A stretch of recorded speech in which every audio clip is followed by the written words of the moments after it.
Кому и зачем нужен логопедический массаж?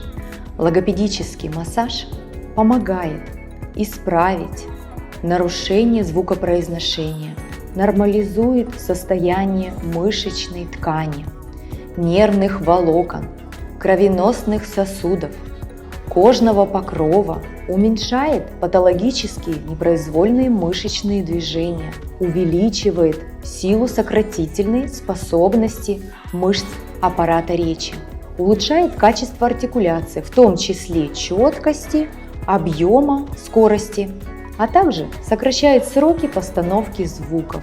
Массаж показан детям и взрослым с расстройствами речи, пациентам после инсульта и черепно-мозговых травм.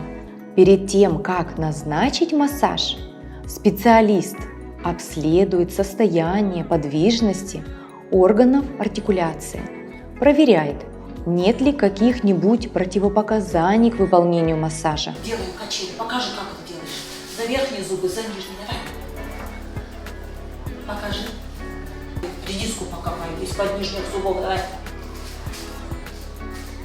Давай лошадку сделай.